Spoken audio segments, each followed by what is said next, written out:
ലീഡർഷിപ്പിന്റെ sessions പലതും നമ്മൾ കൈകാര്യം ചെയ്യുന്നുണ്ട്. അതില് ഒന്ന് നെറ്റ്വർക്ക് മാർക്കറ്റിംഗ് സ്പെസിഫിക് ആയിട്ടുള്ള ലീഡർഷിപ്പിന്റെ ഭാഗമായിട്ട്, അല്ലെങ്കിൽ നെറ്റ്വർക്ക് മാർക്കറ്റിംഗ് സ്പെസിഫിക് ആയിട്ടുള്ള മാനേജ്മെന്റിന്റെ ഭാഗമായിട്ടാണ് ഇന്ന് നമ്മൾ ഈ ഒരു ടോപ്പിക് ഡിസ്കസ് ചെയ്യുന്നത്. ഇത് വളരെ വളരെ നിർണായകമായ ഒന്നായതുകൊണ്ട് ഇതിനെ ഞാൻ റെക്കോർഡ് ചെയ്യുന്നുണ്ട്. ഇതിനെ നമ്മുടെ IMC new life commune YouTube ചാനലിലേക്ക് നമ്മളിത് ആഡ് ചെയ്യുന്നുണ്ടാവും. കാരണം മാനേജ്മെന്റ് ഭാഗത്തുനിന്ന് പ്രാവീണ്യം നേടിയ ആളുകളോ അല്ലെങ്കിൽ മാത്തമാറ്റിക്കലി പ്രാവീണ്യം നേടിയ ആളുകളോ ആയിരിക്കണമെന്നില്ല പലപ്പോഴും നെറ്റ്വർക്ക് മാർക്കറ്റിംഗ് ലീഡർഷിപ്പിലേക്ക് എത്തുക. അപ്പൊ ഏതൊക്കെ തരത്തിലാണ് എന്നെ ഈ ഒരു മാനേജ്മെന്റ് സൈഡിലുള്ള എക്സ്പീരിയൻസ് ഹെൽപ്പ് ചെയ്തിട്ടുള്ളത്, ഏതൊക്കെ തരത്തിലാണ് എന്നെ നെറ്റ്വർക്ക് മാർക്കറ്റിംഗിൽ തന്നെ സ്പെസിഫിക് ആയിട്ടുള്ള റിസർച്ചും മറ്റുള്ള കാര്യങ്ങളും എന്നെ സഹായിച്ചിട്ടുള്ളത്, എന്റെ കഴിഞ്ഞ 30 കൊല്ലത്തെ എന്റെ എക്സ്പീരിയൻസും എല്ലാം കൂട്ടിച്ചേർത്തുകൊണ്ട് ഞാൻ വിരക്കിഴിയിട്ട് വെച്ചിട്ടുള്ള കുറച്ച് കാര്യങ്ങൾ വെറും 10 സ്ലൈഡുകളിലൂടെ നിങ്ങളുടെ മുമ്പിൽ അവതരിപ്പിക്കലാണ് ഈ ഒരു പ്രോഗ്രാമിന്റെ ഉദ്ദേശം, അല്ലെങ്കിൽ ഈ ഒരു എപ്പിസോഡിന്റെ ഉദ്ദേശം. അപ്പൊ വളരെ ശ്രദ്ധയോടുകൂടി പറയുന്ന കാര്യങ്ങളൊന്ന് നിങ്ങളൊന്ന് മനസ്സിലാക്കുക. അതിനുശേഷം നമുക്ക് ചർച്ചയാവാം. ഇപ്പൊ സമയം എന്റെ വാച്ചില് 7:15. ആദ്യം നമുക്ക് ഈ ഒരു സെഷനിലൂടെ കടന്നു പോവാം. അതിനുശേഷം നമുക്ക് ഇതിനെ ബേസ് ചെയ്തിട്ടുള്ള ഒരു ഡിസ്കഷനും ആവാം. ഓക്കെ, അത് കഴിഞ്ഞ് ഒടുവിൽ ഞാനൊരു എല്ലാവരും ഇന്ന് വന്ന എല്ലാവർക്കും ഒരു സർപ്രൈസ് ഗിഫ്റ്റും തരാൻ ഉദ്ദേശിക്കുന്നു. ഓക്കെ, അപ്പോ നമുക്ക് ഒരു പ്രസന്റേഷനിലേക്ക് കിടക്കാം.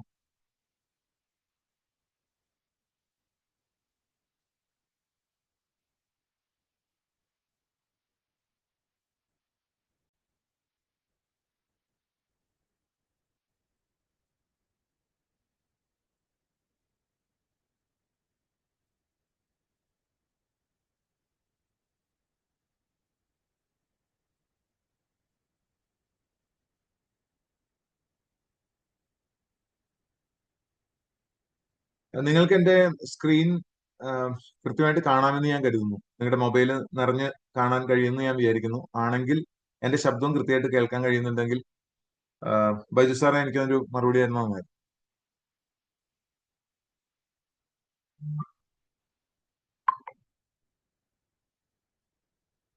പറ്റുന്നുണ്ട്. കാണാൻ പറ്റുന്നുണ്ടല്ലോ അല്ലെ?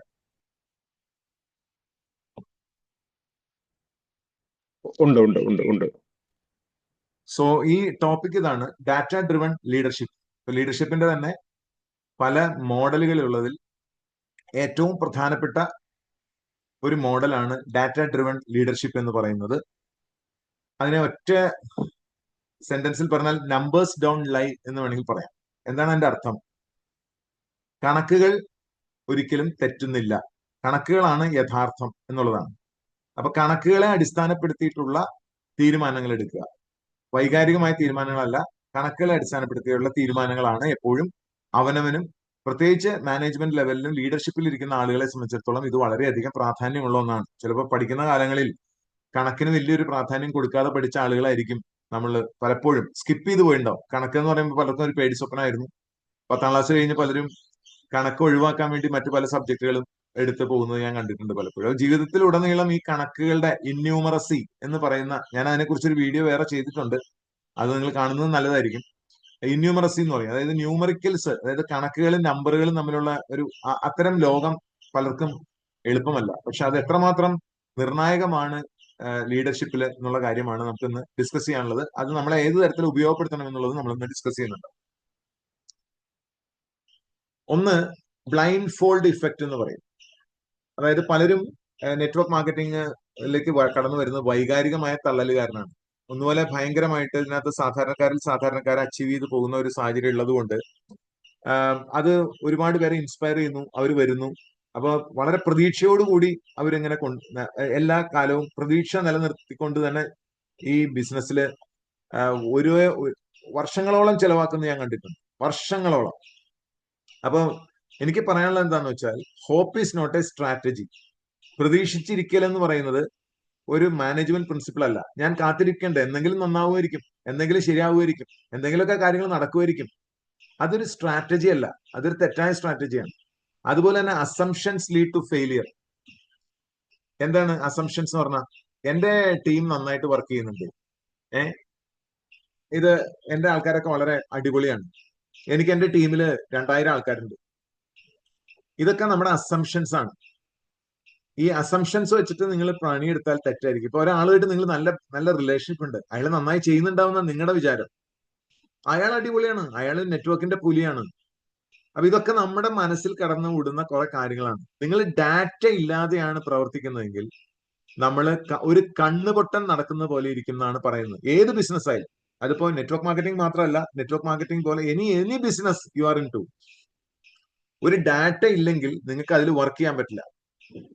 അപ്പൊ ഡാറ്റ എന്ന് പറയുന്നത് എന്താണ് ഉദ്ദേശിക്കുന്നത്? കണക്കുകൾ, സ്ഥിതിവിവര കണക്കുകൾ. ഞാൻ എപ്പോഴും മിക്കവാറും എന്റെ വീഡിയോകൾ നോക്കിയാൽ ഞാൻ ഈ വാക്ക് റിപ്പീറ്റഡ് ആയി കാണാം. സ്ഥിതിവിവര കണക്കുകൾ സൂചിപ്പിക്കുന്നത്, സ്ഥിതിവിവര കണക്കുകളുടെ അടിസ്ഥാനത്തിൽ ഞാൻ എപ്പോഴും അത് ഒരു റിസർച്ചർ എന്നുള്ള നിലയിൽ, അല്ലെങ്കിൽ ഒരു ശാസ്ത്രീയമായിട്ട് കാര്യങ്ങളെ സമീപിക്കുന്ന ഒരാൾ എന്നുള്ള നിലയിൽ, ഡാറ്റയാണ് എല്ലാം. മാത്രമല്ല, നിങ്ങൾ മനസ്സിലാക്കേണ്ട ഒരു വലിയ പോയിന്റ് എന്താണെന്ന് വെച്ചാൽ, നിങ്ങൾക്ക് കൗണ്ട് ചെയ്യാൻ പറ്റാത്ത, അല്ലെങ്കിൽ നിങ്ങൾക്ക് മെഷർ ചെയ്യാൻ പറ്റാത്ത ഒരു കാര്യത്തിൽ നിങ്ങൾക്ക് ഒരു ഇമ്പ്രൂവ്മെന്റ് ഉണ്ടാക്കാൻ പറ്റില്ല. ഞാൻ ഒന്നുകൂടി ആവർത്തിക്കാം, ഇത്തരം കാര്യങ്ങളൊന്നും കളയാനുള്ളതില്ല, അതുകൊണ്ടാണ് കേട്ടോ ഞാനിത് ആവർത്തിക്കുന്നത്. നിങ്ങൾക്ക് മെഷർ ചെയ്യാൻ പറ്റാത്ത, നിങ്ങൾക്ക് കൗണ്ട് ചെയ്യാൻ പറ്റാത്ത, എണ്ണാൻ പറ്റാത്ത, നിങ്ങൾക്ക് കണക്കെടുപ്പ് നടത്താൻ പറ്റാത്ത ഒരു കാര്യത്തിൽ നിങ്ങൾക്ക് വളരാൻ കഴിയില്ല. അപ്പൊ നിങ്ങളുടെ നിലപാട് തറ എന്ന് പറയുന്നത് നിങ്ങൾ എവിടെയാണെന്നുള്ളതിനെ കുറിച്ചുള്ള കൃത്യമായ ഡാറ്റ, കണക്കുകൾ അടിസ്ഥാനത്തിൽ വേണം കാര്യങ്ങൾ തീരുമാനിക്കാനും മുന്നോട്ട് പോകാനും ഡിസിഷൻ എടുക്കേണ്ടത്. ഡിസിഷൻ എടുക്കേണ്ടത് അസംഷൻസിനല്ല, തോന്നലുകളുടെ അടിസ്ഥാനത്തിലല്ല നിങ്ങൾ കാര്യങ്ങൾ തീരുമാനിക്കേണ്ടത്. അല്ലെങ്കിൽ വൈകാരിക തള്ളലിന്റെയോ തോന്നലുകളുടെയോ വെറും പ്രതീക്ഷകളുടെ അടിസ്ഥാനത്തിലല്ല തീരുമാനങ്ങൾ എടുക്കേണ്ടത്.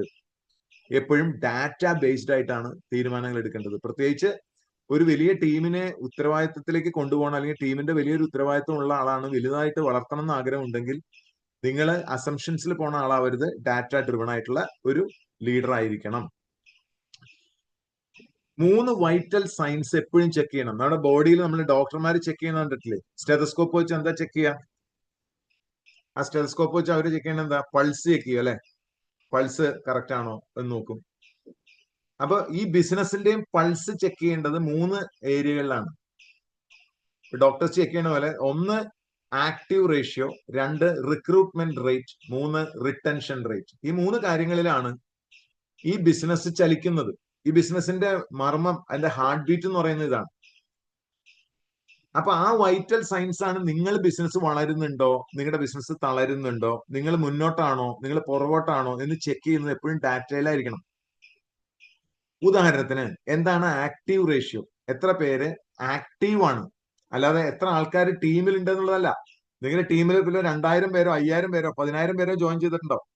പക്ഷെ എത്ര ആളുകൾ ആക്റ്റീവ് ആണെന്ന് പറഞ്ഞാൽ എത്ര ആളുകൾ സാധനങ്ങൾ വാങ്ങിയിട്ടുണ്ട്, എത്ര പേര് അവരുടെ വീട്ടിലേക്ക് ഒരു സോപ്പും പേസ്റ്റെങ്കിലും മേടിച്ചാൽ അത് ആക്റ്റീവായി.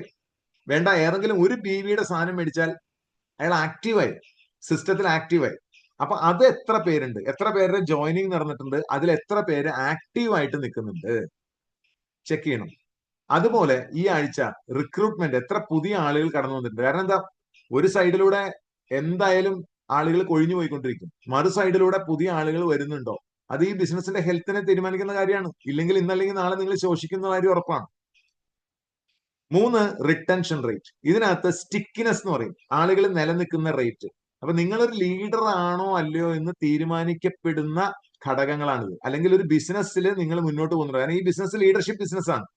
ഈ ബിസിനസ്സിൽ നിങ്ങൾ മുന്നോട്ട് പോകുന്നുണ്ടോ ഇല്ലയോ എന്ന് തീരുമാനിക്കപ്പെടുന്ന ക്രിട്ടിക്കൽ ആയിട്ടുള്ള പൾസ് ആണ് ഈ പറയുന്നത്.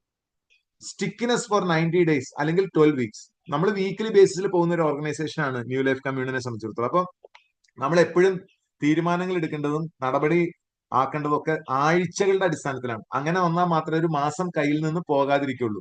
കമ്പനി വരുമാനം തരുന്നത് മാസത്തിലാണ്, പക്ഷെ നമ്മളുടെ ഡിസിഷൻസും നമ്മൾ എടുക്കേണ്ട കാര്യങ്ങളും എല്ലാം ചെയ്തു പോകേണ്ടത് ആഴ്ചകളിലാണ്. അപ്പൊ അതുകൊണ്ട് ഒരാഴ്ച കയ്യിൽ നിന്ന് പോയാലും നമുക്ക് എന്ത് ചെയ്യാൻ പറ്റും? ഒരു മാസം കയ്യിൽ നിന്ന് പോകില്ല. 2 ആഴ്ച കയ്യിൽ നിന്ന് പോയാലും ഒരു മാസം കയ്യിൽ നിന്ന് പോകില്ല. അതിനുള്ള കാര്യങ്ങൾ നമ്മൾ ഇവിടെ ചെയ്യുന്നുണ്ടോ? സിസ്റ്റത്തിനകത്ത് തന്നെ അതിനകത്തുണ്ട്. അപ്പൊ സിസ്റ്റം ഫോളോ ചെയ്ത് കഴിഞ്ഞാൽ ഇത് ഓട്ടോമാറ്റിക്കായിട്ട് സംഭവിക്കും. അപ്പൊ സ്റ്റിക്കിനെസ് 90 ദിവസം കൊണ്ട്, അതായത് 90 ഡേയ്സിൽ എത്ര ആളുകൾ നിലനിന്നു എന്നുള്ളതാണ്. അല്ലെങ്കിൽ 12 ആഴ്ച എത്ര പേര് നിലനിർത്താൻ കഴിഞ്ഞു എന്നുള്ളതാണ്. അതിലെ ആൾക്കാർ നിലനിൽക്കുന്നില്ലെങ്കിൽ, 90 ദിവസം ഒരാൾ പിടിച്ചു നിൽക്കാൻ പറ്റുന്നില്ലെങ്കിൽ, 12 ആഴ്ച നിർത്താൻ പറ്റുന്നില്ലെങ്കിൽ, അതൊരു നെഗറ്റീവ് സൈൻ ആണ്. നെഗറ്റീവ് സൈൻ ആണ്. അപ്പൊ അത് ശ്രദ്ധിക്കണം. ഇനി ആക്ടിവിറ്റി വേഴ്സസ് പ്രൊഡക്ടിവിറ്റി. ആക്ടിവിറ്റി അല്ല പ്രൊഡക്ടിവിറ്റി. എത്ര പേർക്ക് ഇത് അറിയാമെന്ന് എനിക്കറിയില്ല. കാരണം നിങ്ങളെ ക്ഷീണിപ്പിക്കുന്ന കാര്യങ്ങൾ പലപ്പോഴും ആക്ടിവിറ്റി ആയിരിക്കും, പക്ഷെ പ്രൊഡക്ടിവിറ്റി വളരെ കുറവായിരിക്കും. ചില ആൾക്കാരെ നോക്കി കഴിഞ്ഞാൽ മനസ്സിലാവും, അയാൾ ഒരുപാട് പ്ലാൻ ചെയ്യണ്ടാവും. പ്ലാൻ ചെയ്യുന്നത് ആക്ടിവിറ്റിയാണ്. വിളിക്കല് ആക്ടിവിറ്റിയാണ്. യാത്ര ചെയ്യണം, ഒരാളെ കാണാൻ വേണ്ടി നമ്മൾ യാത്ര ചെയ്യാണ്, അല്ലെങ്കിൽ ഒരു മീറ്റിംഗ് പങ്കെടുക്കാൻ വേണ്ടി നമ്മൾ യാത്ര ചെയ്യാണ്. ഇതൊക്കെ നമ്മൾ വളരെ ബിസി ആയിരിക്കും. രാവിലെ 4 മണിക്ക് തന്നെ എണീറ്റ് പോകേണ്ടി വരും, ഒരു പ്രോഗ്രാമിന് പോകണം. നമ്മൾ രാവിലെ തന്നെ എണീറ്റ് യാത്ര ചെയ്തു കാര്യങ്ങളൊക്കെ ഒതുക്കിയിട്ട് വേണം പോകാനായിട്ട്. പക്ഷെ ഇതൊക്കെ ആക്ടിവിറ്റിയാണ്. ഈ ആക്ടിവിറ്റി പ്രൊഡക്ടിവിറ്റിയിലേക്ക് നീളണോ വേണ്ടതെന്ന് നിങ്ങൾ തീരുമാനിക്കണം. പലർക്കും ആക്ടിവിറ്റി കൂടുതലായിരിക്കും, അവർ ഓടിക്കൊണ്ടേയിരിക്കണം. നിങ്ങൾ ഈ പടത്തിൽ കാണുമ്പോൾ നിങ്ങൾക്ക് കാണാം ഒരു ആളത് ഓടിക്കൊണ്ടിരിക്കുകയാണ്. ഒരു എലി, മൗസ് ട്രാപ്പ് എന്നൊക്കെ പറയുന്ന പോലെയാണത്, മൗസ് ട്രാപ്പ്. ജോലിയിലൊക്കെ ആൾക്കാർ ഇങ്ങനെ തന്നെയാണ്, അതിൽ തന്നെ കിടന്ന് ഓടിക്കൊണ്ടിരിക്കുകയാണ്. അതിനപ്പുറത്തേക്ക് അവന് മുമ്പോട്ട് പോകാൻ പറ്റില്ല, ഓടിക്കൊണ്ടേയിരിക്കുകയാണ്. ഓടുന്നിടത്തോളം ഇവൻ ഈ ചക്രത്തിൽ തന്നെ കിടന്ന് കറങ്ങിക്കൊണ്ടേയിരിക്കുന്നത്. അപ്പൊ ഈ ആക്ടിവിറ്റി കൊണ്ട് നിങ്ങൾക്ക് വിജയിക്കാൻ കഴിയാമെന്ന് വിചാരിക്കരുത്. പ്രൊഡക്ടിവിറ്റിയാണ് ചെക്ക് ചെയ്യേണ്ടത്. പ്രൊഡക്ടിവിറ്റി നമ്മൾ കറക്റ്റ് ആയിട്ടുള്ള നമ്പർ ഡ്രിവൺ ആയിട്ടുള്ള പ്രൊഡക്ടിവിറ്റി വേണം. ഇന്ന് ഈ ആഴ്ചയിൽ എത്ര ക്ലോസിംഗ് കഴിഞ്ഞു, എത്ര ഓർഡറുകൾ വന്നു, എത്ര റാങ്കുകൾ അഡ്വാൻസ് ആയി, നിങ്ങളുടെ ടീമിലുള്ള ആൾക്കാരുടെ, നിങ്ങളുടെ സ്വന്തം ആലോചിക്കണം, അതുപോലെ തന്നെ ടീമിലുള്ള ആൾക്കാരുടെ. അപ്പൊ ഇത്തരം കാര്യങ്ങളാണ്, റിസൾട്ട്സ് ആണ് വേണ്ടത്, ബിസിനസ് അല്ല. ബിസി ആവുന്നതുകൊണ്ട് ഒരിക്കലും വിജയിക്കില്ല. റിസൾട്ട്സ് ഉണ്ടെങ്കിലാണ് വിജയിക്കുക. അപ്പൊ ഈ ആക്ടിവിറ്റി പ്രൊഡക്ടിവിറ്റിയിലേക്ക് അതിനകത്തേക്ക് ലീഡ് ചെയ്യുന്നുണ്ടെന്ന് നമ്മൾ ഉറപ്പുവരുത്തേണ്ടതുണ്ട്. എന്താണ് റൂൾ? അപ്പോ റൂള് വളരെ സിമ്പിൾ ആണ്. Don't mistake movement four achievement.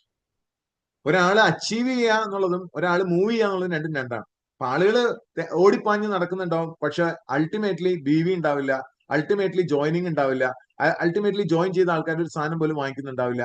അപ്പൊ ഇതാണ് നിങ്ങളുടെ അവസ്ഥയെങ്കിൽ നിങ്ങളുടെ മൊത്തം കാര്യങ്ങൾ അഴിച്ചു പണിയേണ്ടതുണ്ടെന്നാണ് ഞാൻ ഈ പറഞ്ഞതിന്റെ അർത്ഥം. മനസ്സിലാക്കുക, ഇതൊരു ഗ്രിഡാണ്. Leak in the bucket. അപ്പൊ നമ്മൾ നമ്പറിൽ പോയില്ലെങ്കിൽ എന്താ, നമ്മൾ മനഃപൂർവ്വം നമ്മൾ നമ്പറിലേക്ക് പിടിച്ച് നമ്മളെ ഇട്ടില്ലെങ്കിൽ മനഃപൂർവ്വം അല്ലാതെ നമ്പറുകൾ നമ്മളിൽ നിന്ന് മിസ്സായിക്കൊണ്ടേയിരിക്കും. ഇപ്പൊ വെറുതെ കുറെ ആളുകളെ ജോയിൻ ചെയ്യിപ്പിക്കുന്നു, എന്തെങ്കിലുമൊക്കെ പറഞ്ഞ് ജോയിൻ ചെയ്യിപ്പിക്കുക എന്നുള്ളതിനേക്കാൾ ഉപരിയായിട്ട് അവർ അതിനകത്ത് റീറ്റെയിൻ ചെയ്യപ്പെടണം. റിട്ടൻഷൻ വളരെ ഇമ്പോർട്ടന്റ് ആണ്. അപ്പൊ അതിൽ ഏറ്റവും കൂടുതൽ നിങ്ങളെ ഭയപ്പെടുത്തേണ്ട സ്റ്റാറ്റിസ്റ്റിക്സ് ആണ് ആദ്യത്തെ 90 ദിവസങ്ങളിൽ തന്നെ പരിപാടി അവസാനിപ്പിച്ച ആളുകൾ എത്ര പേരുണ്ട് എന്നുള്ളത്.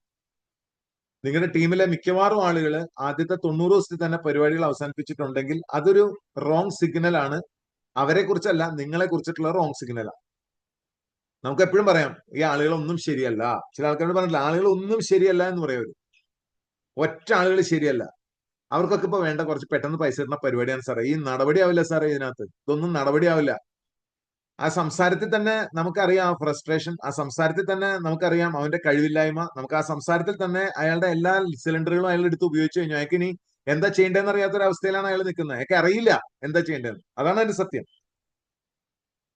അതിന് ഒരു സൊല്യൂഷൻ ഇല്ലാത്തതുകൊണ്ടല്ല, എന്താ സൊല്യൂഷൻ എന്നറിയില്ല. സൊല്യൂഷൻ ഒന്നേ ഉള്ളൂ. എന്താണ് ഈ ലീക്ക് ആവുന്നതിന് സൊല്യൂഷൻ ഒന്നേ ഉള്ളൂ. എല്ലാത്തിനും സൊല്യൂഷൻ ഉണ്ട്. എന്താണ്? ആദ്യത്തെ 3 മാസക്കാലത്തിൽ വളരെ ശക്തമായിട്ടുള്ള മെന്റർഷിപ്പ് അയാൾക്ക് കൊടുക്കാനുള്ള സാഹചര്യങ്ങൾ ഒരുക്കി കൊടുത്തിട്ടുണ്ടോ? നിങ്ങൾ അവൈലബിൾ ആയിട്ടുണ്ടോ അയാൾക്ക്? ശക്തമായിട്ടുള്ള മെന്റർഷിപ്പ് തുടക്കകാലത്ത് 90 ദിവസം വളരെ നവജാത ശിശുവിനെ പോലെ നിങ്ങൾക്ക് അവരെ ശ്രദ്ധിക്കാനായിട്ട് നിങ്ങൾക്ക് പറ്റുന്നുണ്ടോ? ഇല്ലെങ്കിൽ നിങ്ങൾ വെറും ഒരു കവലയാണ്, നാൽക്കവല, അവസരങ്ങൾ എറിഞ്ഞു കൊടുക്കുന്ന ഒരു കവല. ഈ കവല അവിടെ തന്നെ ഉണ്ടാവും. ആളുകൾ ചിലരെങ്കിലും ചിലപ്പോൾ അവസരമൊക്കെ എടുത്ത് പോയി അവർ വിജയിച്ചു എന്ന് വരും. പക്ഷെ കവലയ്ക്ക് മുമ്പോട്ട് പോകാൻ പറ്റില്ല, കവല വളരില്ല, കവലകൾ അങ്ങനെ തന്നെ നിലനിൽക്കും. ഇപ്പൊ ശ്രദ്ധിക്കേണ്ടത് മെന്റർഷിപ്പിനുള്ള കേപ്പബിലിറ്റി ഉണ്ടാക്കിയെടുക്കുക, അല്ലെങ്കിൽ മെന്റർഷിപ്പിന് കേപ്പബിലിറ്റി ഉള്ള ആളുകളെ ഉപയോഗപ്പെടുത്തുക സിസ്റ്റത്തിലെ. അത് രണ്ടും പറ്റും. അതിന് പറ്റിയ വീഡിയോകൾ ഇടുക, അവരോടൊപ്പം കൂടുതൽ എൻഗേജ്മെന്റ് ഉറപ്പാക്കുക. അത്തരത്തിലുള്ള കാര്യങ്ങൾ ചെയ്തുകൊണ്ടാണ് ഈ ബക്കറ്റിലെ ലീക്ക് ഇല്ലാണ്ടാക്കുക എന്ന് പറയുന്നത്. അല്ലെങ്കിൽ എല്ലാം തുള വീണ ഒരു ബക്കറ്റ് ആണെങ്കിൽ നിങ്ങൾ എന്തൊഴിച്ചാലും അടുത്ത ദിവസം തന്നെ അത് കാലിയാവും. ഇതാണ് മനസ്സിലാക്കേണ്ടത്. സോ ഇത് വളരെ ക്രിട്ടിക്കലാണ്. ഇത്തരം കാര്യങ്ങളിലേക്ക് നമുക്ക് അതൊക്കെ ബുദ്ധിമുട്ടുള്ള സ്ഥലത്താണ്. പക്ഷെ അതുകൊണ്ട് ഓടി രക്ഷപ്പെട്ടിട്ട് കാര്യമില്ല. കാരണം ഇത് നിങ്ങളെ കാത്തിരിക്കണ്ടാവും. ഈ പ്രശ്നങ്ങളൊക്കെ നിങ്ങൾ ഫേസ് ചെയ്യേണ്ടി വരും. നിങ്ങൾക്ക് ഇഷ്ടപ്പെട്ടാലും ഇല്ലെങ്കിലും ഞാൻ ഈ പറയുന്ന കാര്യങ്ങൾ ഫേസ് ചെയ്യേണ്ടി വരും എന്നുള്ളതാണ് ഇതിന്റെ ക്രിട്ടിക്കാലിറ്റിയെ സൂചിപ്പിക്കുന്ന കാര്യങ്ങൾ. Identify your tigers. ഒരു 80-20 എന്ന് പറയുന്ന ഒരു ഫോർമുല, ഇതിന്റെ പേര് പാരറ്റോ പ്രിൻസിപ്പിൾ എന്നാണ്. പാരറ്റോ എന്ന് പറഞ്ഞ ആളാണ് ആദ്യമായിട്ട് മാനേജ്മെന്റിൽ ഈ ഒരു സംഗതി കൊണ്ടുവന്നത്. അതായത് 20% റിസൾട്ട് ഉണ്ടാക്കുന്നതാണ് 80% ആൾക്കാർ. 80% റിസൾട്ടും വരുന്നത് വെറും 20% ആൾക്കാരിൽ നിന്നാണ്. അതായത് നിങ്ങൾക്ക് ഇന്ന് 1,00,000 BV ഉണ്ടെങ്കിൽ അതിൽ 80,000 BV വരുന്നത് വെറും 20% ആൾക്കാരിൽ നിന്നായിരിക്കും. ബാക്കി 80% ആൾക്കാരിൽ നിന്ന്, അതായത് 100 പേരുണ്ടെന്ന് വിചാരിക്കാം. 100 പേര് നിങ്ങളുടെ ടീമിലുണ്ട്. 100 പേര് നിങ്ങളുടെ ടീമിലുണ്ട്. 1,00,000 BV ആണ് നിങ്ങളുടെ റിസൾട്ട് എങ്കിൽ ഈ 100 പേരിൽ 20 പേരിൽ നിന്നായിരിക്കും നിങ്ങളുടെ 80,000 BV വരുന്നുണ്ടാവുക. ബാക്കി 80 പേരിൽ നിന്നായിരിക്കും നിങ്ങളുടെ 20,000 BV വരുന്നുണ്ടാവുക. ഇതാണ് ഈ പറഞ്ഞതിന്റെ അർത്ഥം. അപ്പൊ നിങ്ങളുടെ സമയം നിങ്ങൾ എവിടെ ഇടണം എന്നുള്ളതാണ് ചോദ്യം.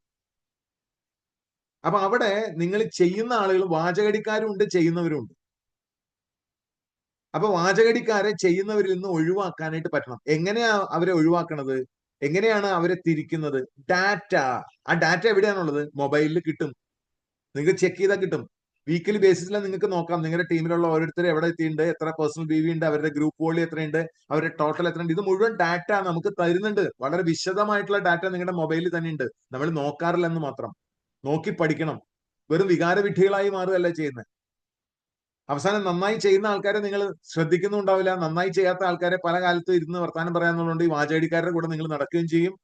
നിങ്ങളുടെ സമയം മുഴുവൻ വാചകടിക്കാർ കൊണ്ടുപോകും. നന്നായി ചെയ്യുന്ന ആൾക്കാര് അവരെ ഒറ്റയ്ക്കായി പോയി എന്നുള്ള തോന്നൽ അവർക്ക് വരും. അവരെ പരിഗണിച്ചില്ല എന്നുള്ള വിഷമം അവർക്ക് ഉണ്ടാവും.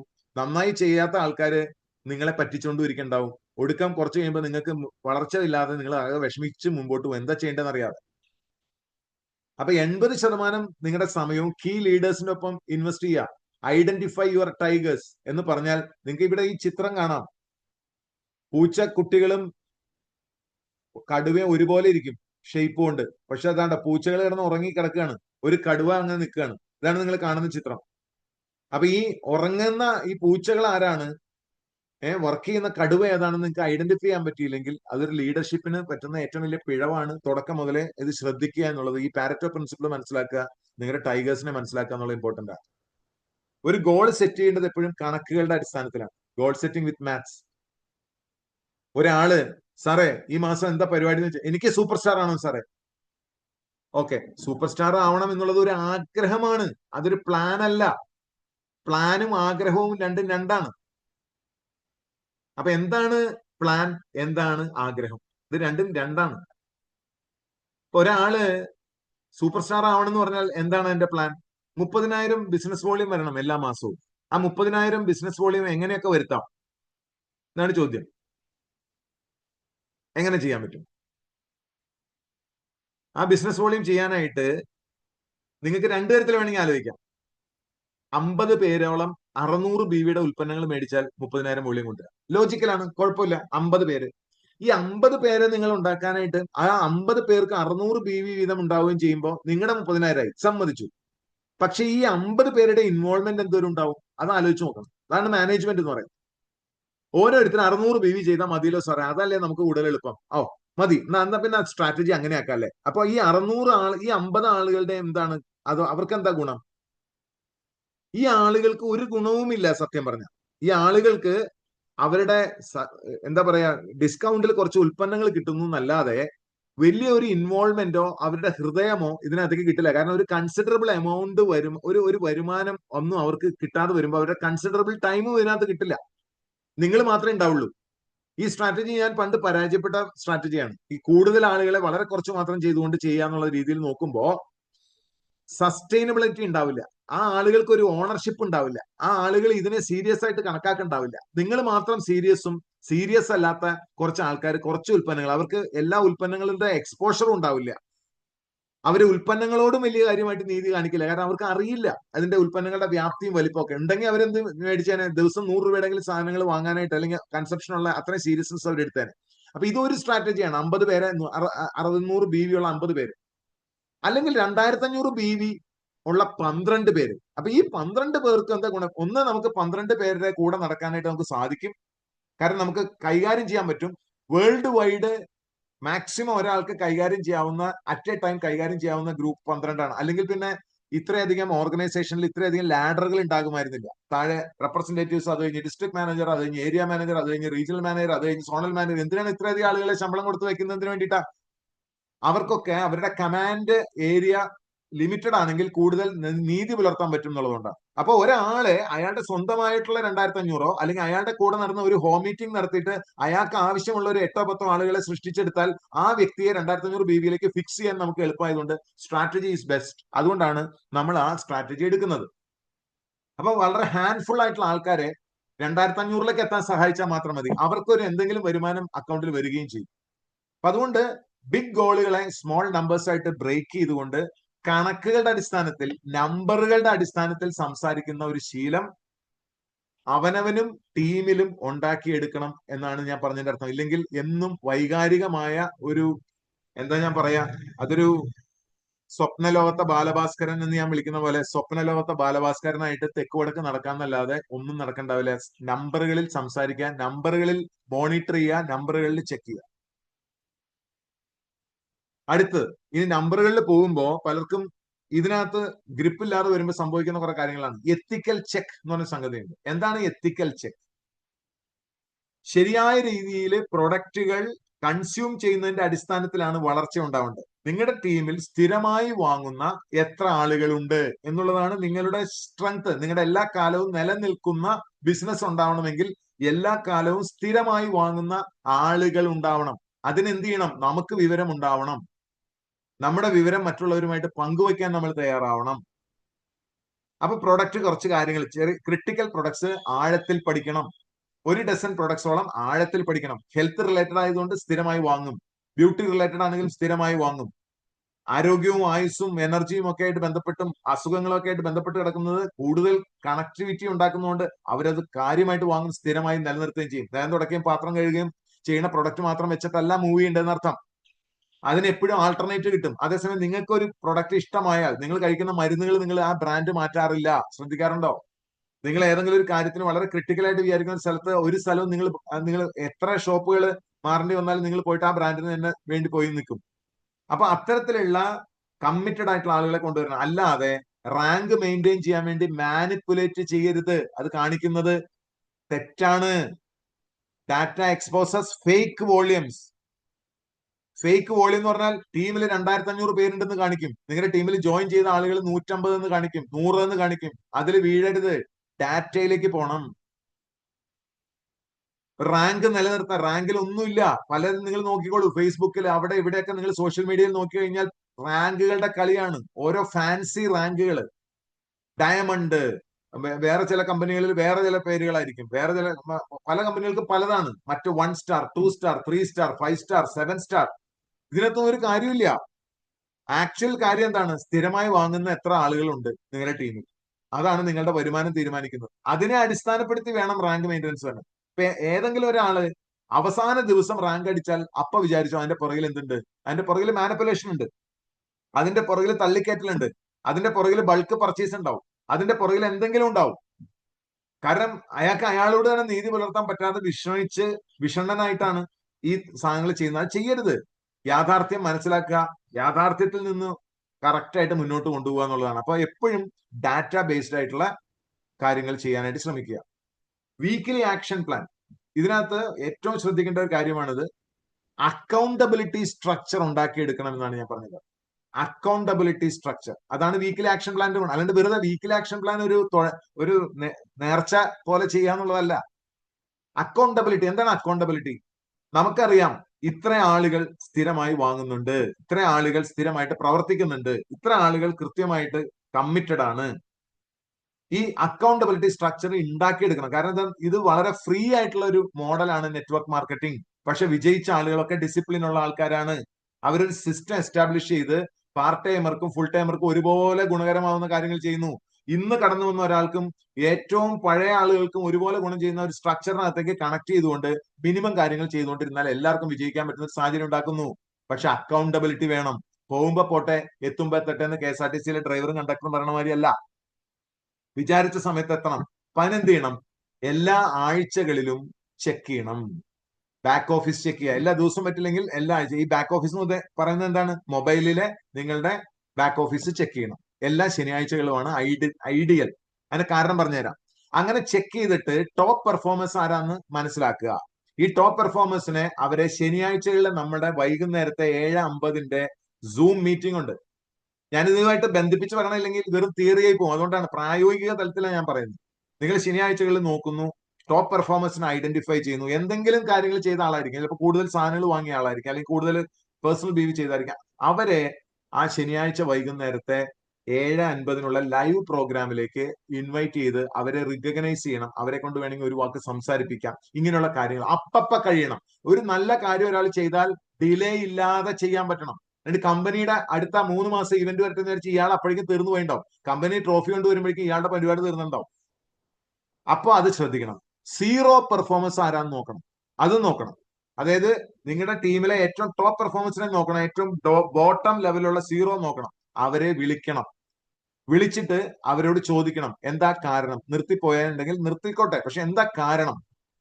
കാരണം അത് നിങ്ങൾക്ക് ഒരു ലേണിംഗ് ആവും. ഇതിന്റെ ഒരു പ്രൊഫഷണൽ കമ്പനികളിലൊക്കെ ഇതിനെ എക്സിറ്റ് ഇന്റർവ്യൂ എന്നൊക്കെ വിളിക്കും. കാരണം എക്സിറ്റ് ഇന്റർവ്യൂവിന് അവൻ തുറന്നു പറയും എല്ലാ കാര്യങ്ങളും. അത് കമ്പനിയുടെ വളർച്ചയ്ക്ക് ഗുണം. അവൻ പോയി, അവൻ വേറെ കമ്പനി നോക്കി പോയിട്ടാണെങ്കിൽ പലതും ഉണ്ടാവും. പക്ഷെ നമ്മുടെ വളർച്ചയ്ക്ക് നമ്മുടെ കുറെ ക്രിറ്റിസിസം, നമ്മൾ സ്വയം അറിയേണ്ട വിമർശനങ്ങൾ, എവിടെയാണ് നമുക്ക് തെറ്റുപറ്റിയത്, ഇതൊക്കെ നമുക്ക് മനസ്സിലാക്കി തരാനായിട്ട് ഈ പോയ ആളുകൾ അവര് തുറന്ന് പറയും.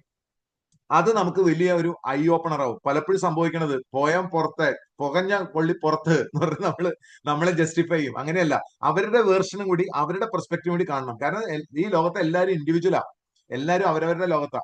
അപ്പൊ അത് അവരിൽ നിന്നുള്ള ആ എക്സിറ്റ് ഇന്റർവ്യൂ നമുക്ക് കുറെ കാര്യങ്ങൾ പഠിക്കാനുണ്ടാവും. ഇപ്പൊ പറ്റിയില്ലെങ്കിലും അടുത്ത ആളുകളുടെ അടുത്ത് നമുക്ക് അത് ഇംപ്ലിമെന്റ് ചെയ്യാൻ പറ്റും. പലപ്പോഴും നെറ്റ്വർക്ക് മാർക്കറ്റിംഗിനെ സംബന്ധിച്ചിടത്തോളം നമ്മൾ ചിലപ്പോൾ ഒരു സോറി പറഞ്ഞാൽ, നമ്മൾ ചിലപ്പോൾ ഒന്ന് കാലുമ വീണാൽ, നമ്മൾ ചിലപ്പോൾ കാര്യങ്ങൾ മനസ്സിലാക്കിയാൽ, ഒന്ന് ഒരുമിച്ചിരുന്ന് ഒരു ചായ കുടിച്ചാൽ തീരാവുന്ന പ്രശ്നങ്ങളുണ്ടെങ്കിൽ അത് ചെയ്യുക. നമ്മളുടെ ഭാഗത്തുനിന്നുള്ള കാര്യങ്ങൾ ചെയ്യുക. അതിനെയാണ് സപ്പോർട്ട് എന്ന് പറയുന്നത്. ചിലപ്പോൾ എല്ലാവർക്കും സപ്പോർട്ട് കൊടുക്കാൻ പറ്റിയെന്ന് വരില്ല. പക്ഷെ ഒരാൾ ഭയങ്കരമായിട്ട് കരയുന്നുണ്ടെങ്കിൽ അവിടെ ചെല്ലുക, ചെയ്യാൻ പറ്റുന്ന കാര്യങ്ങൾ ചെയ്തു കൊടുക്കുക. ഇത് ചെയ്യേണ്ടത് വളരെ ഇമ്പോർട്ടന്റ് ആണ്. വീക്ക്ലി ബേസിസ് ചെയ്യണം, ഇല്ലെങ്കിൽ കാര്യങ്ങൾ കയ്യിൽ പോകും. Set next. അതുപോലെ തന്നെ അടുത്ത ആഴ്ചത്തെ ടാർഗറ്റ് നമ്പറുകളിൽ പറയണം. നമ്പറുകളിൽ നേരത്തെ പറഞ്ഞ നമ്പറുകളാണ് ഏറ്റവും ഇമ്പോർട്ടന്റ്. എത്ര ജോയിനിങ് സംഭവിക്കും, എത്ര വോളിയം ഉണ്ടാവണം, എത്ര ബിസിനസ്സുകൾ നടക്കണം, എത്ര ക്ലോസിംഗ് നടക്കണം, ഇത്തരം കാര്യങ്ങളെ കുറിച്ച് വ്യക്തമായ ധാരണ ഉണ്ടാവണം. ഇത് ചെയ്യാനായിട്ട് എപ്പോഴും നല്ലത് രാവിലത്തെ നിങ്ങളുടെ ടീം മീറ്റിംഗ് നടത്താൻ നല്ലത് രാവിലെ 7 മുതൽ 8 മണിയാണ്. ഏതെങ്കിലും ഒരു ഫിക്സഡ് ഡേ. അതിന് ഇത് വെക്കരുത്. കാരണം മൺഡേ മോർണിംഗ് വെക്കരുത്. മൺഡേ മോർണിംഗ് നമ്മുടെ ഈ ഒരുമിച്ചിരിക്കാനും ഈ കാര്യങ്ങൾ മനസ്സിലാക്കാനുള്ളതാണ്. ലീഡേഴ്സ് മീറ്റ് നടക്കുന്നുണ്ട് എല്ലാ തിങ്കളാഴ്ചയും രാവിലെ 7 മണിക്ക്. ഈ ലീഡേഴ്സ് മീറ്റിൽ പറ്റുന്ന കാര്യങ്ങൾ ഒട്ടും ചൂടാറാതെ നിങ്ങൾക്ക് നിങ്ങളുടെ ടീമിലേക്ക് കൊടുക്കണമെങ്കിൽ അപ്പൊ തന്നെ നിങ്ങൾക്ക് ചെയ്യാം. അതിന് വേണമെങ്കിൽ 8 മുതൽ 9 മണി വരെ ആക്കാൻ വേണമെങ്കിൽ മൺഡേ തന്നെ, അല്ലെങ്കിൽ ട്യൂസ്ഡേ 7 AM to 8 AM നിങ്ങൾക്ക് ചൂസ് ചെയ്യാം. നിങ്ങളുടെ ഇൻഡിവിജ്വൽ ടീമുകൾക്ക് നിങ്ങളുടെ ടൈം ചൂസ് ചെയ്യാം. അധികം വൈകാതിരിക്കുകയാണ് നല്ലത്. കാരണം ഒരുപാട് എൻഡ് ഓഫ് ദി സാറ്റർഡേ അല്ലെങ്കിൽ സാറ്റർഡേക്ക് അടുക്കാതിരിക്കാൻ നല്ലത്. ഒരു മൺഡേ, ട്യൂസ്ഡേ, അറ്റ്ലീസ്റ്റ് വെനസ്ഡേ, ഈ 3 ദിവസങ്ങളിൽ ഏതെങ്കിലും ഒരു ദിവസമാണ് നിങ്ങൾക്കത് ചെയ്തെടുക്കാൻ നല്ലത്. നമ്മളെ സംബന്ധിച്ചിടത്തോളം, നമ്മുടെ ഓർഗനൈസേഷൻ സംബന്ധിച്ചിടത്തോളം. അതുപോലെ തന്നെ എപ്പോഴും ഈ രാവിലെയുള്ള കാര്യങ്ങളിൽ കമ്മിറ്റ്മെന്റ് വാങ്ങുക, ഒരു കമ്മിറ്റ്മെന്റ് സ്ട്രക്ചർ ഉണ്ടാക്കുക. അതുകൊണ്ടാണ് ഞാൻ എപ്പോഴും റിപ്പോർട്ട് ചെയ്യൂ. റിപ്പോർട്ട് എന്നുള്ളത് ഇവിടെ ഉദ്ദേശിക്കുന്നത് എന്താണ്? അപ്ഡേഷൻ ആണ്. 1 മിനിറ്റിൽ താഴെ വാട്സപ്പില് എല്ലാവർക്കും ഒരു അപ്ലൈനേ ഉള്ളൂ, ഒരൊറ്റ അപ്ലൈനേ ഉള്ളൂ. ഡൗൺലൈൻസ് നിരവധി ഉണ്ടാവും. അപ്പൊ എല്ലാവരും അപ്ലൈനിലേക്കാണ് ഈ പറയുന്ന കമ്മ്യൂണിക്കേഷൻ ഉണ്ട്. അങ്ങനെ വരുമ്പോൾ ഓർഗനൈസേഷനിൽ മുഴുവൻ കമ്മ്യൂണിക്കേഷൻ നിറഞ്ഞു നിൽക്കും. ഈ ഓർഗനൈസേഷൻ, ഈ ബിസിനസ് എന്ന് പറയുന്നത് കമ്മ്യൂണിക്കേഷൻ നിറഞ്ഞു നിൽക്കുന്നുണ്ടോ എന്നുള്ളതാണ് ഈ ബിസിനസിന്റെ ഹെൽത്ത് കാർഡ് എന്ന് പറയുന്നത്. ഈ കമ്മ്യൂണിക്കേഷൻ എവിടെയൊക്കെ ബ്രേക്ക് ആവണോ അവിടെ ഈ business is all about communication. മനുഷ്യരായിട്ടുള്ള കമ്മ്യൂണിക്കേഷൻ ആണ്. അപ്പൊ ഇന്നൊന്നും ചെയ്യാൻ പറ്റിയില്ല എന്ന് പറയുന്നത് ഒരു കമ്മ്യൂണിക്കേഷൻ ആണ്. കാരണം ഞാൻ ഓർക്കുന്നുണ്ട്, എനിക്കൊരു കമ്മിറ്റ്മെന്റ് ഉണ്ടായിരുന്നു, എനിക്ക് ചെയ്യാൻ പറ്റിയില്ല എന്ന്, എനിക്ക് ചെയ്യേണ്ടതായിരുന്നു എന്ന്, ഐ ആം സോറി, പക്ഷെ അടുത്ത ദിവസം ഞാനത് മെയിൻറ്റെയിൻ ചെയ്യും, അല്ലെങ്കിൽ 2 ദിവസം കഴിഞ്ഞ് ഞാനത് അത് കോമ്പൻസേറ്റ് ചെയ്യാൻ പറ്റും. എനിക്ക് ഇന്നൊന്നും ചെയ്യാൻ സാധിച്ചില്ല എന്ന് പറയുന്നത് തന്നെ ഒരു നല്ല റിപ്പോർട്ടാണ്, മോശം റിപ്പോർട്ടല്ല. അത് കോർപ്പറേറ്റിൽ മറ്റുള്ള സ്ഥലങ്ങളിൽ മാത്രമേ ഇന്നൊന്നും ചെയ്യാൻ പറ്റിയില്ല എന്ന് പറയുമ്പോൾ അതൊരു ചീത്ത റിപ്പോർട്ടാകുന്നുള്ളൂ. നെറ്റ്വർക്ക് മാർക്കറ്റിംഗിൽ നിങ്ങൾ അതിനെക്കുറിച്ച് ചിന്തിച്ചു എന്നും, ആരും നിങ്ങളെ മോണിറ്റർ ചെയ്യാനില്ലെങ്കിലും നിങ്ങൾ സ്വയം മോണിറ്റർ ചെയ്തു എന്നും, നിങ്ങൾക്ക് ഇന്നൊന്നും ചെയ്യാൻ കഴിഞ്ഞില്ലെന്നും, നിങ്ങളെ നിങ്ങളുടെ ജീവിതത്തിലേക്ക് സഹായിക്കുന്ന ഒരു അപ്ലൈനോട് അപ്ഡേറ്റ് ചെയ്യുന്നതിൽ ഒരു തെറ്റുമില്ല. അത് അദ്ദേഹം അർഹിക്കുന്നുണ്ട്.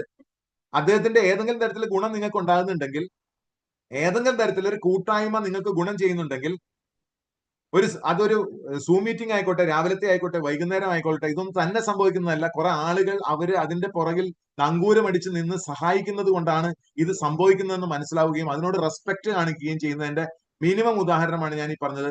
അപ്ലൈനോട് സപ്പോർട്ട്. അപ്പൊ നമ്മുടെ ഈഗോ അവിടെ ചെക്കാവും. നമുക്ക് പല കാര്യങ്ങളും അവിടെ സംഭവിക്കും. നിങ്ങൾ ആലോചിച്ച് നോക്കൂ. നിങ്ങൾ ജീവിതത്തിൽ ഇതുവരെ ചെയ്തിട്ടുണ്ടാവില്ല ഇതൊന്നും. ഇത് ഒരു കോർപ്പറേറ്റ് പോലെ റിപ്പോർട്ടിംഗ് ഉണ്ടാക്കാൻ വേണ്ടി പറയുന്നതല്ല, മറിച്ച് നമ്മളെല്ലാവരും ഒരു സംവിധാനത്തിലേക്ക് പ്ലഗ് ഇൻ ആണ് എന്നുള്ളതിന്റെ ഒരു റെസ്പെക്ട് ആണ് നമ്മൾ കൊടുക്കുന്ന ആ ഒരു 1 മിനിറ്റ്. 1 മിനിറ്റിൽ താഴെ മതി, വേണ്ട 30 സെക്കൻഡ് ആണെങ്കിലും അത് മതി. 30 സെക്കൻഡ് എടുത്തുകൊണ്ട് നിങ്ങൾ അന്നത്തെ അപ്ഡേഷൻ നമ്മുടെ അപ്ലൈന് കൊടുക്കുകയാണ്. ആരാണോ നിങ്ങളുടെ ബിസിനസ്സിൽ ഇമ്പോർട്ടന്റ് ആണ്, ക്രിട്ടിക്കൽ ആണെന്ന് തോന്നുന്ന ആ ഒരു അപ്ലൈന് നിങ്ങൾ കൊടുക്കുന്ന ഒരു ഒരു റെസ്പെക്ട് ആണ് അത്. അതുപോലെ തന്നെ 7:50 മീറ്റിംഗിലേക്ക് പ്ലഗ് ഇൻ ചെയ്യണം എല്ലാ ദിവസവും എന്നുള്ളത് 100% അതുണ്ടാവണം. കാരണം അതിനകത്ത് വെറും ഒരു വിരൽ തുമ്പുകൊണ്ട് ക്ലിക്ക് ചെയ്താൽ നിങ്ങൾ അകത്ത് കയറി. ആരെയാണ് നമ്മൾ സപ്പോർട്ട് ചെയ്യുന്നത്? അവിടെ ഇതിനു വേണ്ടി നമുക്ക് നമ്മുടെ കമ്മ്യൂണിറ്റി ഡെവലപ്മെന്റിന് വേണ്ടിയിട്ട് നിൽക്കുന്ന ആ ആളുകളോട് നമ്മൾ കാണിക്കുന്ന റെസ്പെക്ട്. പുതുതായിട്ട് കടന്നു വരുന്ന ഒരു വ്യക്തിക്ക് ഞങ്ങളൊക്കെ ഇതിന്റെ ഭാഗമാണെന്ന് കാണിക്കാനായിട്ട് നിങ്ങളുടെ കളക്റ്റീവായിട്ട് നമുക്ക് കാണിക്കാനുള്ള ഒരു ഓപ്പർച്യൂണിറ്റി ആണ്. ആണോ അല്ലയോ? ആ പഠിക്കാനായിട്ട് അയാൾ വരുന്നു, അയാളെ കൊണ്ടുവന്ന ആളും അവിടെ ഇരിക്കുന്നത് അയാൾ കാണുന്നു, അയാളുടെ പേര് കാണുന്നു, ഇയാളും വളരെ കാര്യമായിട്ട് ക്യൂരിയസ് ആയിട്ട് കാണുന്നു. നിങ്ങൾക്ക് ബോറടിക്കുന്നുണ്ടെങ്കിൽ നിങ്ങൾ അവിടെ നിന്ന് നിങ്ങൾ സൈലന്റ് ആക്കി വെച്ചോളൂ, നിങ്ങളുടെ വീഡിയോ സൈലന്റ് ആക്കിക്കോളൂ, ഓഡിയോ സൈലന്റ് ആക്കിക്കോളൂ. പക്ഷെ നിങ്ങൾ അവിടെ ഉണ്ടാവണം, നിങ്ങളുടെ അറ്റൻഡൻസ് അവിടെ മാർക്ക് ചെയ്യണം. നിങ്ങൾ അവിടെ ഇല്ലാത്തൊരു സ്ഥലത്തേക്ക് നിങ്ങൾക്ക് ഒരാൾക്കും നിങ്ങൾക്ക് വേറൊരാളെ കൊണ്ടുവരാൻ പറ്റില്ല. നിങ്ങൾ സീരിയസ് ആയിട്ട് ഈ ബിസിനസ്സിന് എടുക്കുന്നുണ്ടെങ്കിൽ വൈകുന്നേരത്തെ 7:50 പ്രോഗ്രാമിൽ നിങ്ങൾ പ്ലഗ് ഇൻ ആയിരിക്കണം, നിങ്ങളുടെ ടീമും പ്ലഗ് ഇൻ ആയിരിക്കണം. Come what may. നിങ്ങൾ എന്നിട്ട് നിങ്ങൾക്കത് ആ ശബ്ദം പ്രശ്നം ഉണ്ടെങ്കിൽ നിങ്ങളുടെ മൊബൈലിൽ നിങ്ങൾക്ക് സൈലന്റ് ആക്കി വെക്കാമല്ലോ. വൈബ്രേറ്റർ മാറ്റം വെച്ച് കഴിഞ്ഞാൽ നിങ്ങൾക്ക് മൊബൈൽ ഫോൺ ഓപ്പറേറ്റ് ചെയ്യാം, നിങ്ങൾക്ക് കോൾ ചെയ്യാം, ഒന്നും കുഴപ്പം വരില്ല. നിങ്ങൾ വൈബ്രേഷൻ മോഡിൽ ഇടണമെന്ന് മാത്രമേ ഉള്ളൂ. അപ്പൊ ഒരു എക്സ്ക്യൂസും പാടില്ല. ഈ ബിസിനസ് മുന്നോട്ട് പോകണമെന്നുണ്ടെങ്കിൽ അക്കൗണ്ടബിലിറ്റി സ്ട്രക്ചറിൽ നമ്മൾ സ്വയം പിടിച്ചിടണം. ഞാൻ അക്കൗണ്ടബിൾ ആണ്. നിങ്ങളോട് സംസാരിക്കുന്ന വിനോദ് നമ്പൂതിരി അക്കൗണ്ടബിൾ ആണ്. ഇതിന്റെ സ്ട്രക്ചറിന്റെ ഭാഗമായിട്ട് ക്രിട്ടിക്കൽ സ്ഥലങ്ങളിൽ എന്റെ പ്രസൻസ് ഉണ്ടാക്കണം എന്നുള്ളത് മസ്റ്റ് ആണ്. ഞാനാണ് എന്റെ ഓർഗനൈസേഷന്റെ നട്ടല്ലെങ്കിൽ ഞാൻ വിസിബിൾ ആയിരിക്കണം. ഞാൻ ഒന്നുകൂടി പറയാം, ഞാൻ വിസിബിൾ ആയിരിക്കണം. ഫ്രണ്ട് എൻഡിൽ ഞാനുണ്ടെന്നും ഈ സിസ്റ്റത്തിന്റെ മുമ്പിൽ ഞാനുണ്ടെന്നും 7:50 എന്റെ ഐഡി അവിടെ ഉണ്ടെന്നും ഞാൻ ഉറപ്പാക്കണം. അതാണ് അക്കൗണ്ടബിലിറ്റി എന്ന് പറയുന്നത്. ആ അക്കൗണ്ടബിലിറ്റി ഉണ്ടാവണം. മാത്രമല്ല കൃത്യമായ ചോദ്യങ്ങൾ ചോദിക്കാൻ പഠിക്കണം, റെക്കോർഡ് മെയിൻറ്റെയിൻ ചെയ്യണം. നമ്മുടെ എല്ലാ പ്രോഗ്രാമുകളും വെള്ളിയാഴ്ച ആയിക്കോട്ടെ, തിങ്കളാഴ്ച ആയിക്കോട്ടെ, നിങ്ങൾ എപ്പോഴാണോ നിങ്ങളുടെ ടീം മീറ്റിംഗ് നടത്തുന്നത് നിങ്ങൾ റെക്കോർഡ് മെയിൻറ്റെയിൻ ചെയ്യണം. ഇന്ന ആള് എന്തു പറഞ്ഞു, ആസ്കിങ് ദ റൈറ്റ് ക്വസ്റ്റ്യൻസ്. അതായത് നമ്മൾ ശരിയായിട്ടുള്ള ചോദ്യങ്ങൾ ചോദിച്ചതിന് ശേഷം കറക്റ്റ് ആയിട്ടുള്ള ആൻസർ. ഇപ്പൊ എവിടെ നിൽക്കുന്നു? അപ്പൊ അവരും അവരുടെ റിപ്പോർട്ടുമായിട്ടാണ് വരുന്നത്. എവിടെയാണ് അവർ നിൽക്കുന്നത്, എത്ര BV-യിലാണ് അവർ നിൽക്കുന്നത്, ഇനി എത്രയാണ് മുന്നോട്ട് പോകേണ്ടത്, എന്താണ് അവരുടെ ആക്ഷൻ പ്ലാൻ. ടാർഗറ്റ് ഓറിയന്റേഷൻ തുടക്കം മുതലേ വേണം. എന്നിട്ട് എല്ലാ ആഴ്ചയും ആ പ്രോഗ്രസ് ചെക്ക് ചെയ്യണം. ആ പ്രോഗ്രസിന്റെ ഭാഗമായിട്ട് നിങ്ങളുടെ ആക്ഷൻ പ്ലാനും ജോയിന്റ് വർക്കും കൃത്യമായി റെക്കോർഡ് ചെയ്യപ്പെടണം. അതാ ഞാൻ പറഞ്ഞ, എഴുതാത്ത ഒരു കാര്യത്തിലും നിങ്ങൾ വളരില്ല എന്നുള്ളത് മനസ്സിലാക്കുക. ഇത് വളരെ വളരെ ക്രിട്ടിക്കൽ ആയിട്ടുള്ള ഒന്നായിട്ട് എടുക്കുക. Weekly action plan, accountability structure. 7 ഹാബിറ്റ്സിൽ ഒക്കെ പഠിച്ച ആളുകൾക്ക് അറിയാം, ടൈഗർ പ്രോഗ്രാം പോലുള്ള പ്രോഗ്രാമുകളുടെ പ്രസക്തി അവിടെയാണ്. എന്തുകൊണ്ട് ഇമ്പോർട്ടന്റ് ആണ് വീക്ക്ലി പ്ലാനുകൾ? 7 ഹാബിറ്റ്സിലെ ഏറ്റവും ക്രിട്ടിക്കൽ ആയിട്ടുള്ള ഒരു ലെസൺ ആണ് വീക്ക്ലി പ്ലാനുകൾ എന്നുള്ളത്. അപ്പൊ അതിനെ എങ്ങനെ നമ്മുടെ ജീവിതത്തിലേക്ക് കൊണ്ടുവരാം, അതിനെ എങ്ങനെ നമ്മുടെ ബിസിനസ്സിലേക്ക് കൊണ്ടുവരാം, നമ്മുടെ ദൈനംദിന ജീവിതത്തിന്റെ ഭാഗമായി മാറ്റാം. സോ വീക്ക്ലി പ്ലാനുകൾ വളരെ ഇമ്പോർട്ടന്റ് ആണ്. വീക്ക്ലി മീറ്റിംഗുകൾ ഇമ്പോർട്ടന്റ് ആണ്. ടീമിന്റെ ഒപ്പം അവരോട് കറക്റ്റ് ആയിട്ടുള്ള ചോദ്യങ്ങൾ ചോദിക്കുന്നത് ഇമ്പോർട്ടന്റ് ആണ്. അതായത് അക്കങ്ങളിലുള്ള ചോദ്യങ്ങൾ ചോദിക്കണം. എത്ര, എപ്പോ, എവിടെ, അത്തരം ചോദ്യങ്ങൾക്ക് കറക്റ്റ് ആയിട്ടുള്ള ആൻസറുകളും റെക്കോർഡ് ചെയ്യപ്പെടണം. അത് പ്രോഗ്രസ് ചെക്ക് ചെയ്യാൻ വേണം. ചുരുക്കത്തിൽ ഡാറ്റയാണ് നിങ്ങളുടെ വടക്ക് നോക്കി യന്ത്രം, നിങ്ങളുടെ കോമ്പസ്. നിങ്ങൾ എങ്ങോട്ട് യാത്ര ചെയ്യണം, എങ്ങോട്ട് പോകണമെന്ന് തീരുമാനിക്കണം നിങ്ങളുടെ വികാരമല്ല, നിങ്ങളുടെ ഹാർട്ടല്ല, നിങ്ങളുടെ ഡാറ്റയാണ് തീരുമാനിക്കേണ്ടത്. നിങ്ങളാണ് നിങ്ങളുടെ വണ്ടിയുടെ ക്യാപ്റ്റൻ, അല്ലെങ്കിൽ നിങ്ങളുടെ ഷിപ്പിന്റെ ക്യാപ്റ്റൻ നിങ്ങളാണ്. നിങ്ങളെ നയിക്കേണ്ട കോമ്പസ് എന്ന് പറയുന്നത് ഡാറ്റയാണ്. ഡാറ്റ ഡ്രിവൺ ആയിരിക്കണം ജീവിതത്തിലെല്ലാം. ചെറുപ്പം മുതലേ അല്ലെങ്കിൽ ഒരു 20 വയസ്സ് മുതലേ മാർക്ക് ഡേവിസ് എന്നൊക്കെ പറയുന്ന മൾട്ടിനാഷണൽ കമ്പനികളിൽ ജോയിൻ ചെയ്തിട്ടുള്ളത് എന്റെ ബ്ലഡിൽ അതുള്ളത് കൊണ്ടാണ് സുഹൃത്തുക്കളെ ഞാൻ പറയുന്നത്. വിചാരിച്ച കൊമ്പിൽ വിചാരിച്ച സമയത്ത് കൊണ്ട് എത്തിക്കാനായിട്ട് എനിക്ക് കഴിയുന്നത് ഞാൻ ഡാറ്റ ഡ്രിവൺ ആണ്.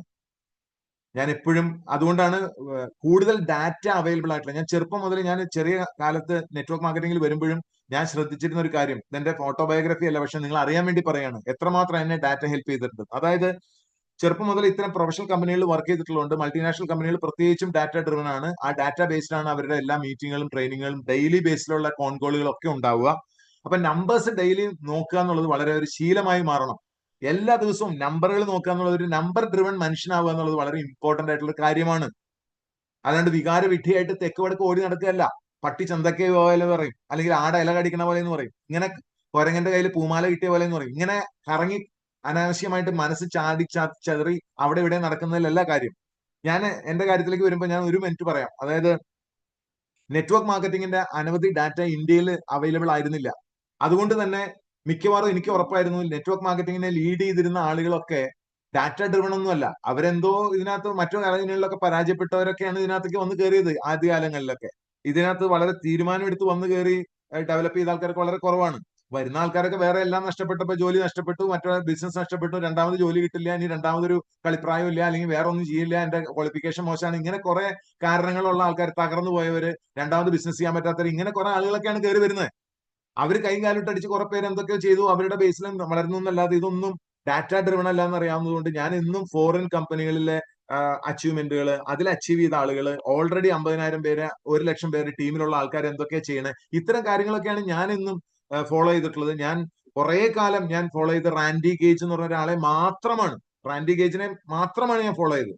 അതുകൊണ്ട് എന്താ ഗുണമുണ്ടായ, അദ്ദേഹത്തിന്റെ സിസ്റ്റം മുഴുവൻ എനിക്ക് കിട്ടി, അത് ഞാൻ ഇംപ്ലിമെന്റ് ചെയ്തു, അത് ഞാൻ സക്സസ്ഫുൾ ആയതുകൊണ്ട് ഞാൻ ഒരിക്കലും എന്റെ അപ്ലൈനുകളെ ഒന്നും അവരോട് വിരോധം ഉണ്ടായിട്ടല്ല, അവരുടെ പരിമിതികളെ കുറിച്ച് എനിക്ക് ധാരണ ഉള്ളതുകൊണ്ട് ഞാൻ ഒരിക്കലും ബോധർ ചെയ്യാറില്ല. കാരണം അവർ എപ്പോഴും ട്രയൽ ആൻഡ് എറർ ആയിരിക്കും. അവര് തന്നെ പരീക്ഷണ വസ്തുവായിട്ട് സ്വയം മാറുകയാണ്. അതിനിടയിൽ പലരും പരീക്ഷണ വസ്തുക്കളാക്കപ്പെടും, അവര് മരിച്ചു പോവും. ഞാനത് കണ്ടിട്ടുണ്ട്, പലരും സിസ്റ്റത്തിൽ മരിച്ച് ചത്ത് പണ്ടാരടങ്ങണത് ടീമിലുള്ളവർ. കാരണം ഇവർക്ക് നഷ്ടപ്പെടാനൊന്നുമില്ല. അവർ ചിലപ്പോൾ അവരുടെ 30കളിലായിരിക്കും, 20കളിലായിരിക്കും, 25കളിലായിരിക്കും ഈ ട്രയൽ ആൻഡ് എറർ നടത്തുന്ന ലീഡർ. പക്ഷെ മറ്റേ ആൾക്ക് തന്നെ ഒരു കളിപ്രായം ബാക്കി ഉണ്ടാവില്ല. ശ്രദ്ധിക്കേണ്ടത് ഡാറ്റ ഡ്രിവൺ ആയിരിക്കണം. ആ ഡാറ്റ ഡ്രിവൺ ആയിട്ട് ഞാൻ പോയത് കൊണ്ട് നമ്മൾ കറക്റ്റ് ആയിട്ട് റാൻഡി ഗേജുമായിട്ട് മുമ്പോട്ട് പോകുന്നു. അദ്ദേഹം തന്നെ അദ്ദേഹത്തിന് തിരുത്തുന്ന തരത്തിലുള്ള പുസ്തകങ്ങൾ എഴുതുമ്പോൾ അതും നമ്മൾ മനസ്സിലാക്കുന്നു. അതിനുശേഷം എഗെയിൻ ഇപ്പൊ എറിക് വോറി എന്ന് പറയുന്ന വ്യക്തി, എറിക് വോറി അടിപൊളിയാണ്. അപ്പൊ നമ്മൾ ഫോളോ ചെയ്യുന്ന, നമ്മുടെ കമ്മ്യൂൺ ഫോളോ ചെയ്യുന്ന ആയിരക്കണക്കിന് ആളുകളെയല്ല, ഈ പറയുന്ന ഇന്റർനാഷണൽ ആളുകളെ വെച്ചുകൊണ്ട് നമ്മൾ മൂവ് ചെയ്യാണ്. കഴിഞ്ഞ എന്റെ ഓർഗനൈസേഷനിലും ഞാൻ അത് മൂവ് ചെയ്തുകൊണ്ടാണ് എനിക്ക് പെട്ടെന്ന് തന്നെ അച്ചീവ്മെന്റ് എടുക്കാൻ കഴിഞ്ഞത്. എന്റെ ടീമിലുള്ള ആളുകൾക്കും വേഗം വരുമാനം ഉണ്ടാക്കാൻ കഴിഞ്ഞതൊക്കെ അതുകൊണ്ടാണ്. റിയലിസ്റ്റിക് ആയിട്ടുള്ള ഡാറ്റ വെച്ചുകൊണ്ട് നമ്മൾ മുന്നേറണം എന്നാണ് എനിക്ക് പറയാനുള്ളത്. അപ്പം ഇതാണ് conclusion. Data is the compass, you are the captain, check your numbers today and let's build a solid empire. New life കമ്മ്യൂണിനെ സംബന്ധിച്ചിടത്തോളം നമ്മൾ വളരെയധികം ഇത്തരത്തിലുള്ള മാനേജ്മെന്റ് പ്രിൻസിപ്പിളുകളൊക്കെ ധാരാളം നമ്മുടെ കയ്യിലുണ്ട്. ലീഡ് ചെയ്യാൻ പറ്റുന്ന ആളുകളുണ്ട്. വിത്ത് പ്രൂഫ് നമുക്ക് തെളിയിക്കാൻ പറ്റും. ഓൾറെഡി പ്രൂഫ് നിങ്ങളുടെ മുമ്പിൽ തന്നെയുണ്ട്. ആദ്യത്തെ മാസത്തെ, രണ്ടാമത്തെ, മൂന്നാമത്തെ മാസത്തെയൊക്കെ വരുമാനങ്ങളും അതിന്റെ വിയും അതിന്റെ വരുമാനവും അതിന്റെ വോളിയും ഒക്കെ ഞാൻ ഫേസ്ബുക്കിൽ വരെ, നമ്മുടെ സോഷ്യൽ മീഡിയയിൽ വരെ ഞാൻ പബ്ലിക് ഡൊമൈനിൽ അവൈലബിൾ ആക്കിയിട്ടുണ്ട്. അപ്പൊ നമ്മുടെയൊക്കെ ഒരു ജീവിതം നമുക്ക് സന്ദേശമാക്കി മാറ്റണമെങ്കിൽ പ്രൊഫഷണലിസം വളരെ ഇമ്പോർട്ടന്റ് ആണ്. പ്രൊഫഷണൽ ലീഡർഷിപ്പ് ഇമ്പോർട്ടന്റ് ആണ്. പ്രൊഫഷണൽ ആയിട്ടുള്ള പ്രോഗ്രാമുകളും ട്രെയിനിങ്ങുകളും ഒക്കെ വളരെ വളരെ ക്രിട്ടിക്കലാണ് ഈ ബിസിനസിന്റെ വളർച്ചയിൽ നിന്ന് മനസ്സിലാക്കുക. അപ്പൊ ഈ ഒരു ടോപ്പിക് നിങ്ങൾക്ക് മനസ്സിലായിട്ടുണ്ടെങ്കിൽ അത് നിങ്ങളുടെ ജീവിതത്തിലേക്ക് നിങ്ങൾ കൊണ്ടുവരിക, വളരെ നല്ല രീതിയിൽ വിജയിക്കുക എന്നുള്ളതാണ്. അപ്പോൾ ഈ ഒരു സെഷൻ അല്ല, ഈ ഒരു പ്രസന്റേഷൻ ഇവിടെ വെച്ച് നമുക്ക് അവസാനിപ്പിക്കാം. നിങ്ങളുടെ ചോദ്യങ്ങളിലേക്കും നിങ്ങളുടെ ഡൗട്ട്സിലേക്കൊക്കെ നമുക്ക് കിടക്കാം. കാരണം സമയമുണ്ട്, ഇനിയും ഒരു 10 മിനിറ്റ് നമുക്ക് വിൽ ഡിസ്കസ്. ഓക്കെ.